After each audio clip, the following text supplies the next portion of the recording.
Amados hermanos y amigos, una vez más con ustedes, con el mismo propósito de siempre: estudiar la palabra bendita de nuestro Señor y Salvador Jesucristo. En esta noche vamos a analizar la parábola de los obreros de la viña. Evangelio según San Mateo, capítulo 20, verso 1 al 16. Dice que el reino de los cielos es como un padre de familia que salió a contratar obrero para su viña. Y encontró a uno y le dijo: id a la viña después de haber convenido con ello por un denario. Luego salió a la hora tercera y encontró a otros y le dijo: id también vosotros a la viña y se os dará lo que sea justo. Salió a la hora sexta y novena y encontró a otro grupo. Le dijo: ¿por qué estáis aquí todo el día desocupado?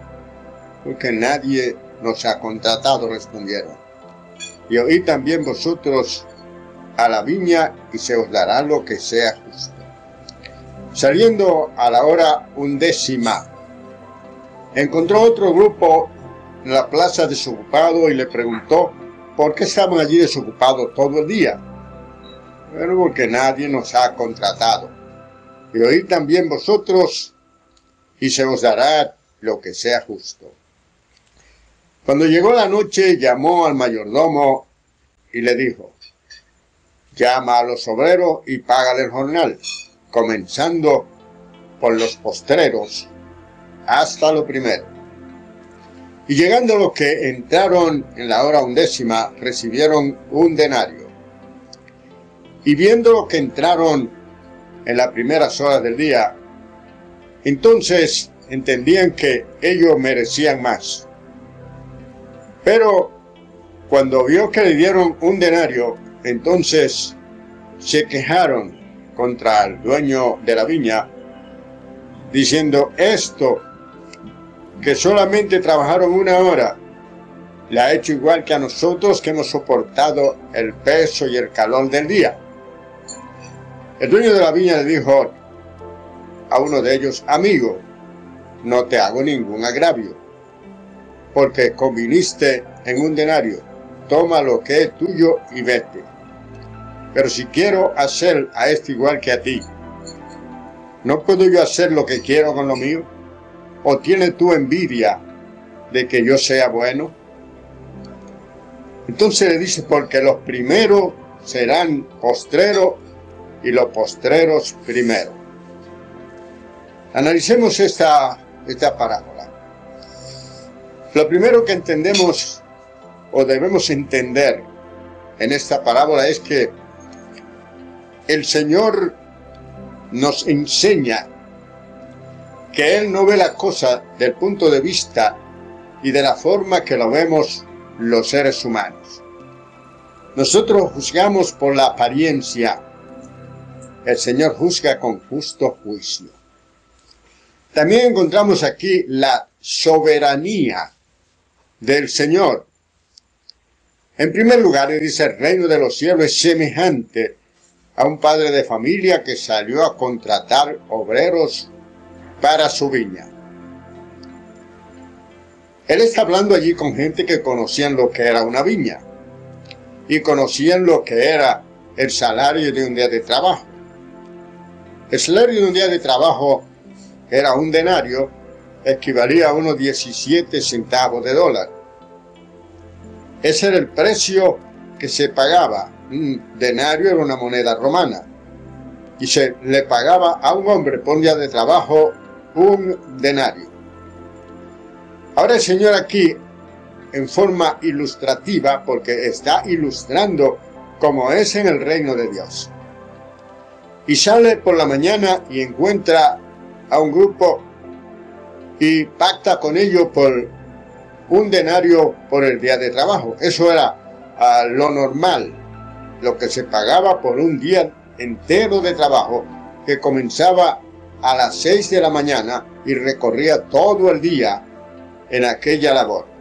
Al final de la jornada, entonces recibían un denario como pago de salario por su trabajo de todo el día.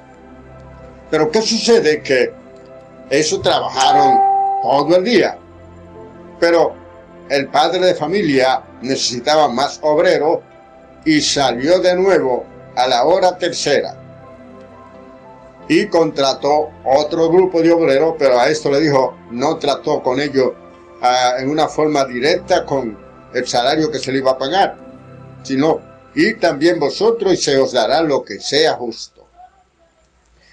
Dependiendo del tiempo que iban a trabajar, entonces se valoraban las horas de trabajo y se le pagaba conforme a las horas de trabajo que habían laborado en el día.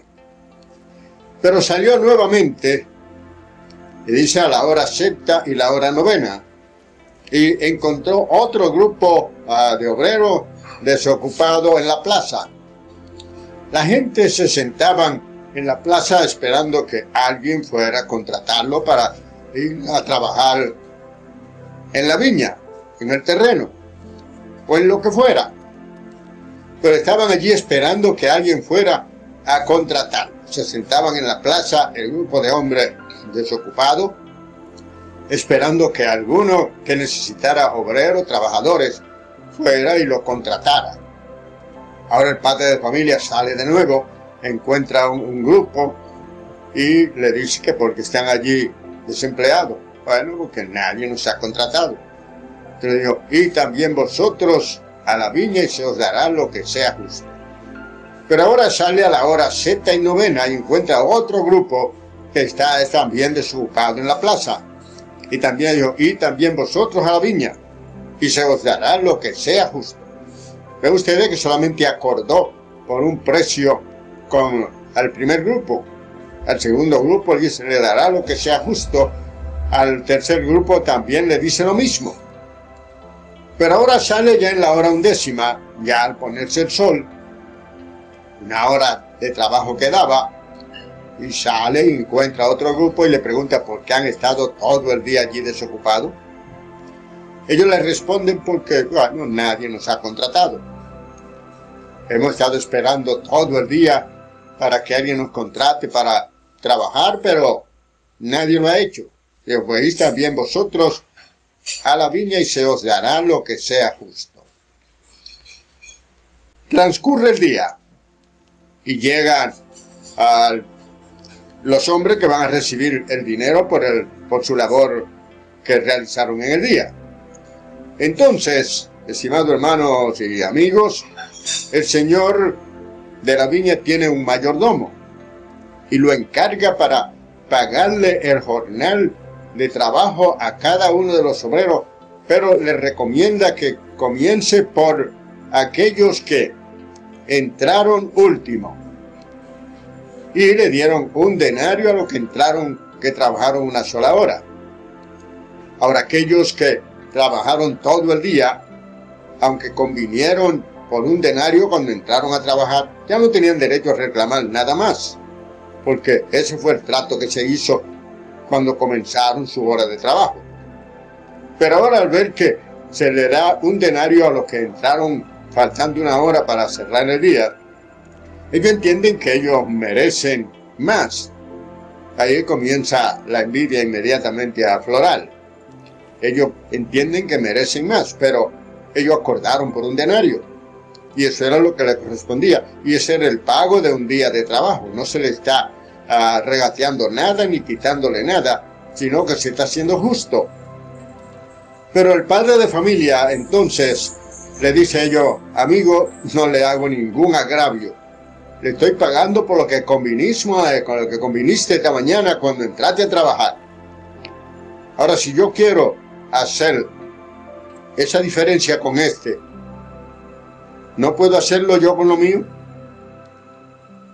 Entonces, esta gente querían más dinero, pero no había más dinero para ellos, ni tenían derecho a reclamar nada.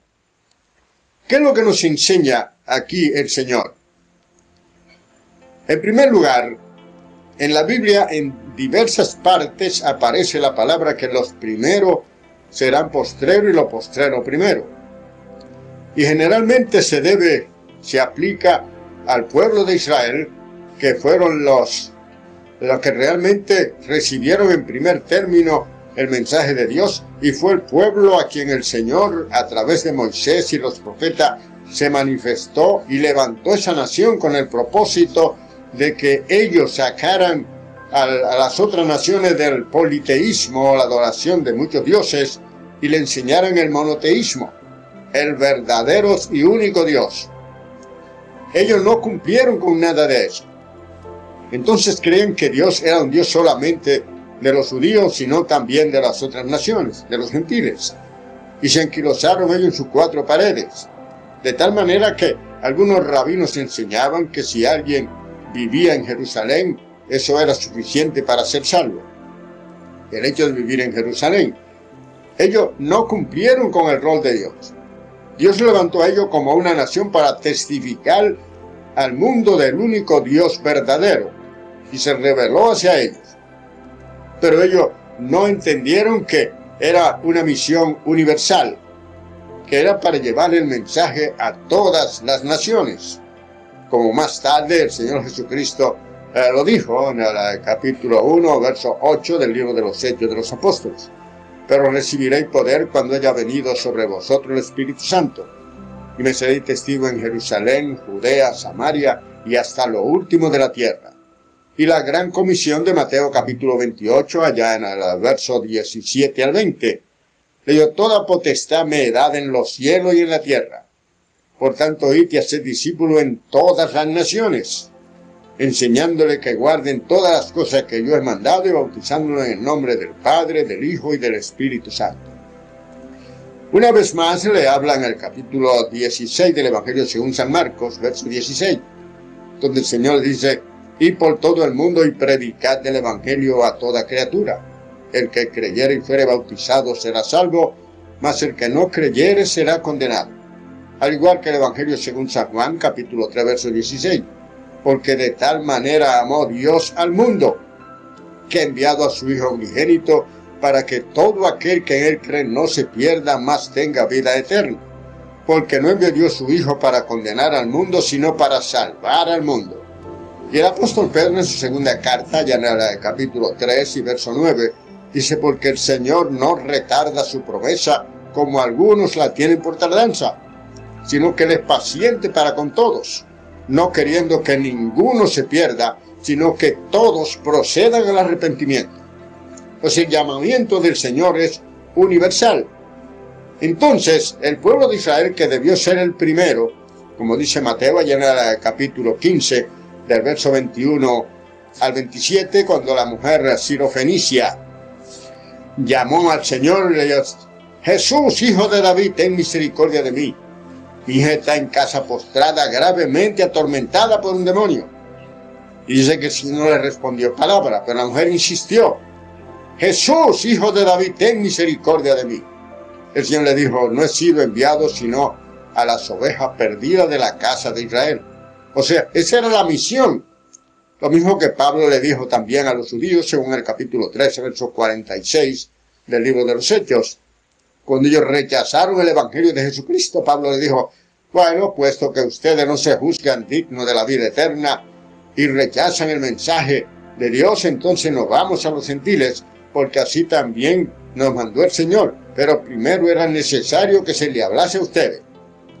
Quiere decir entonces que cuando habla aquí de que los primeros serán postreros, quiere decir que los primeros debían ser ellos en entrar en el reino de Dios. Y van a ser los postreros.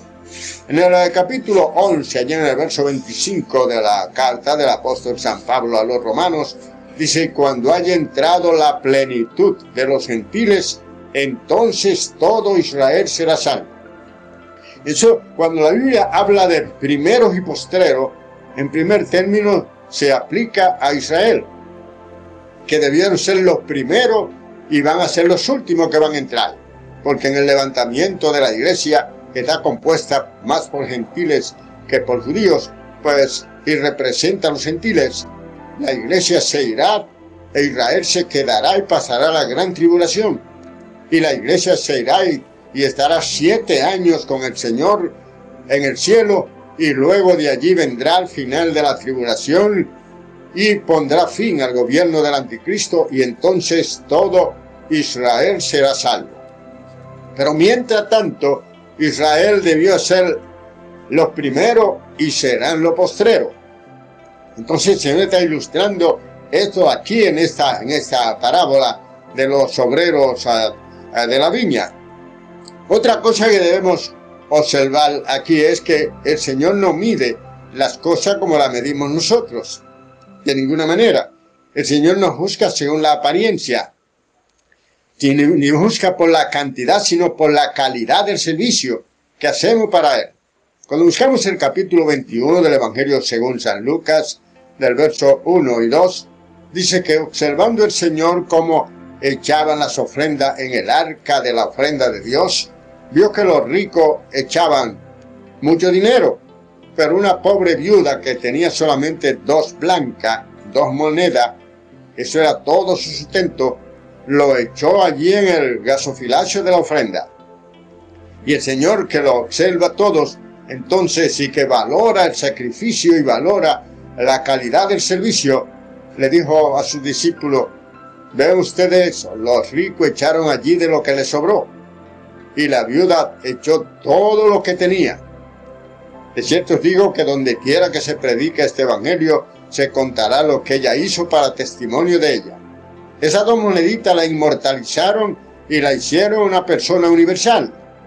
Mucha gente grande ha pasado por esta tierra y pasaron y están en el anonimato, nadie lo recuerda, nadie habla de ello en ningún lenguaje, en ningún idioma. Sin embargo, esta mujer, por simplemente el sacrificio que hizo, esas 2 moneditas la inmortalizaron.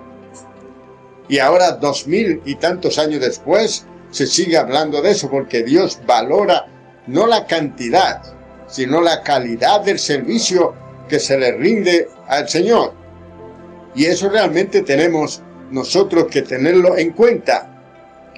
No debemos de ninguna manera, porque mucha gente aquí que son líderes religiosos en las iglesias de mucha alcurnia y de mucha relevancia, y la gente lo observa como que son los magnates de la religión, y realmente que van a creer que serán los primeros en el reino de los cielos.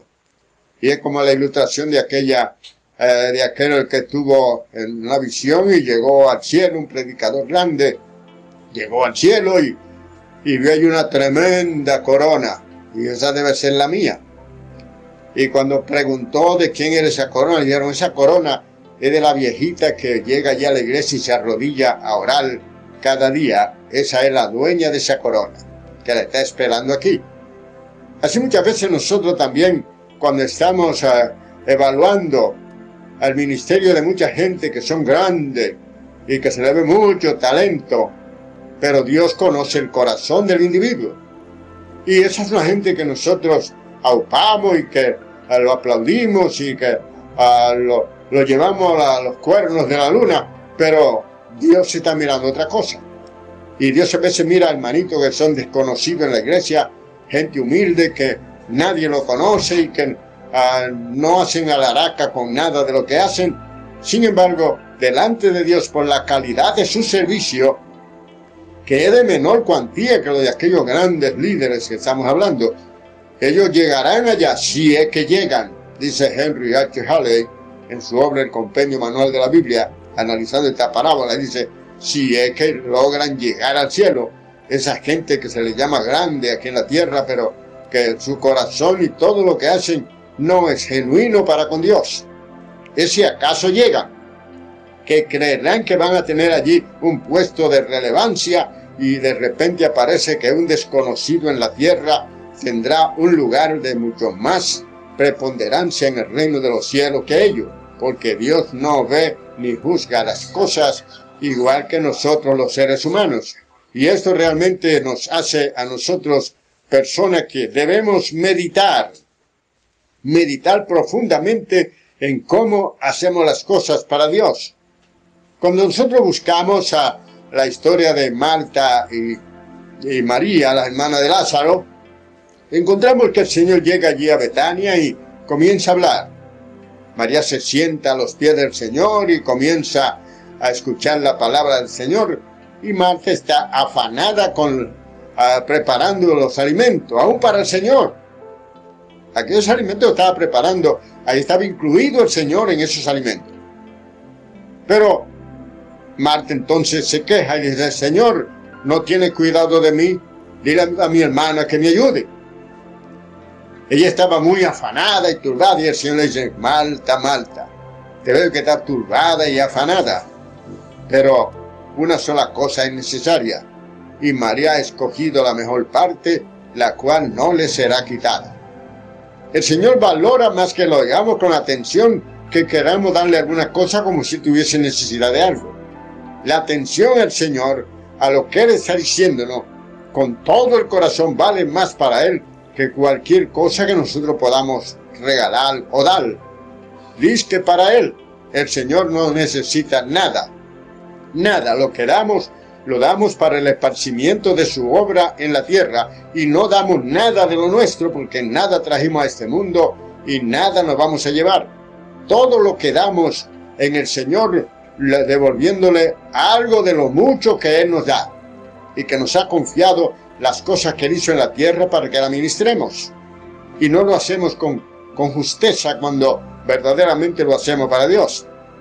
Entonces, aquí encontramos que el Señor manda a pagarle a los jornaleros, pero es que comiencen por los últimos.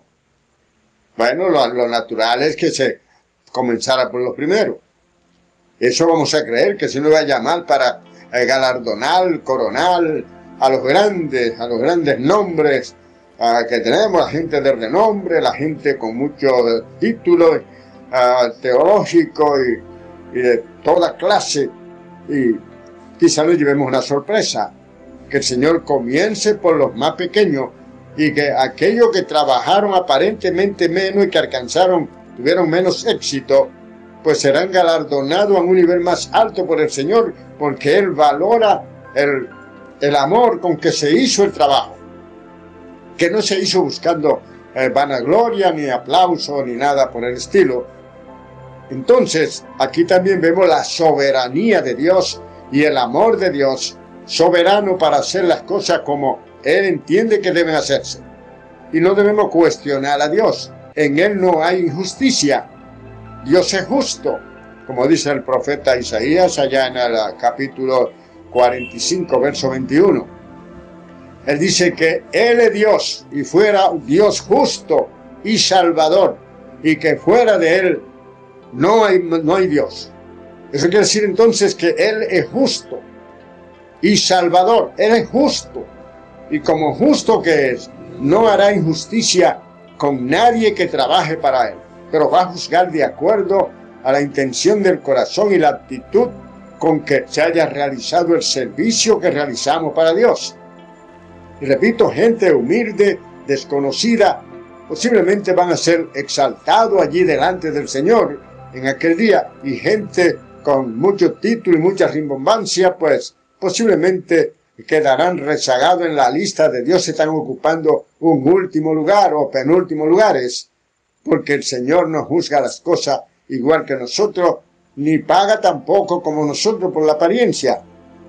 Decía Nicolás Maquiavelo en su obra El Príncipe, él decía que muchos pueden ver lo que tú aparentas, pero poco perciben lo que tú eres. Decía Lucio Enneo Séneca que el hombre es valorado en la calle por lo que aparenta, y en su casa es valorado por lo que es, porque lo conocen.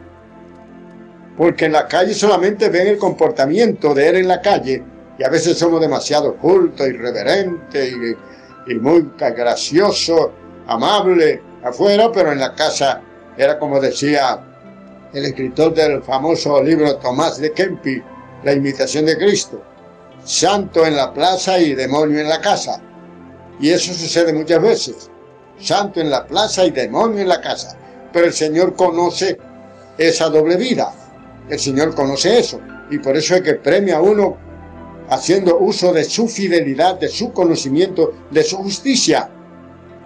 Entonces, la moraleja de esto, para finalizar, es, estimado hermano y amigo, es que nosotros no debemos de ninguna manera permitir que la envidia surja cuando vemos que el Señor bendice a alguien, porque los que entraron último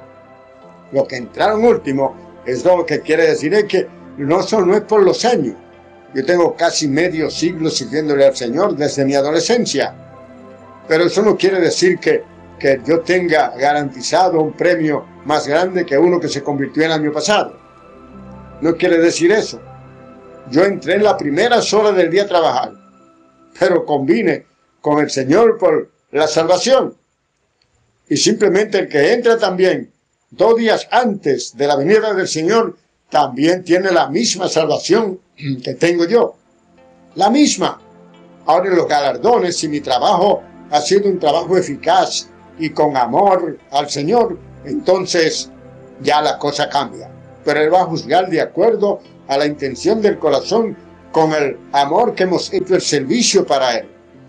Él es soberano, y su amor y su gracia harán que sea justo también cuando vaya realmente a repartir los galardones. Dice 2 Corintios capítulo 5 verso 10 que es necesario que todos comparezcamos ante el tribunal de Cristo, y cada cual dará cuenta de sí mismo conforme a lo que hizo mientras estuvo en el cuerpo, sea bueno o sea malo. El Señor sabe con la intención que nosotros obramos para Él y para los demás. Entonces, lo que nos lleva a nosotros a pensar esto es que no debemos juzgar a Dios por cuando Él bendice a alguien que aparentemente ha trabajado menos que nosotros, porque Él conoce realmente cuál haya sido la intención de nuestros corazones y la calidad de nuestro servicio. Él no anda buscando la cantidad del servicio, sino la calidad de corazón con que lo hacemos. Ojalá que podamos memorizar esto y saber que Dios es el que va a pesar y a sopesar nuestro trabajo y nos dará a cada uno conforme a la actitud del corazón con que hemos servido. Dios le bendiga rica y abundantemente. Son mis deseos y oración. Su hermano Gabriel Beltrán.